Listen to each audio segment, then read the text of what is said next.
અમને તોડફોડ કરી ગયા, અમને કહેવાય કે તમારે પાછળથી બેસવાનું છે, બરાબર? પાછળ દુકાનો વાળા અમને બેસવા દેતા નથી. હવે 5 ફૂટના અંદર અમારે 40-50 દાગીના માલ મેળવાનો, પેલી બાજુ મેળવાનો, પેલી બાજુ મેળવાનો. આમને બતાવ્યું, મેં કીધું તમે આવે ખરો માલ, અને એવું કહે કે તંબુ વાંધો નહીં. હવે કેવી રીતે બેસવાનું અમારે 40 વર્ષ થઈ ગયા. જો અમારી માંગ પૂરી ન થઈ તો 15 દિવસથી 1 મહિના સુધી શાકભાજી ગામમાં ટોપલું બી પહેવા નહીં દઉં. આટલી ગરમી તાપના તમે રહી જાવ તો ઉભા રહ્યો, ખબર પડે તમને. એટલે સાહેબ આવ્યા બધા અને અમને હટાઈ ગયા.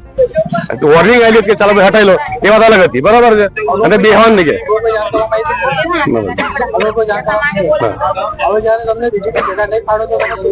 બંધ રાખવાની દુકાનો, એક બી ટોપલો ગામમાં નહીં બેહવા દેવા.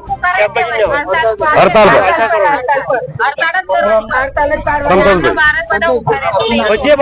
બધે બાજુ આ બોડીની માર્કેટ નથી, બધે બાજુ માર્કેટ છે, આ બોડીની માર્કેટ નથી.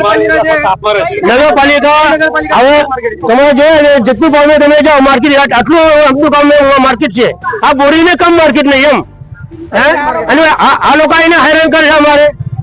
આવું તો આ સાહેબ લોકોને એટલું 2 કલાક ખાલી તમે તાપી દો, પછી તમને ખબર પડશે.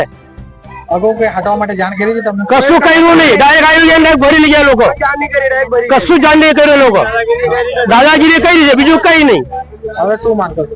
અમારે બીજું કઈ નહીં, અમારે એના બેવા દેવો તો માર્કેટ બનાવો, અમે માર્કેટ જોઈએ, જે માર્કેટ ના થાય અહીં બેસો. 40-45 વર્ષ થઈ ગયા મોટા ભાઈ. અમારા બાપ જો મરી ગયા એને તો ખબર જ નહીં પાછો. અમે આ વચ્ચે સ્પેશિયલ થઈ ગયા. રવિન્દ્રભાઈ, શિવરામભાઈ ભાઈ. ઓકે.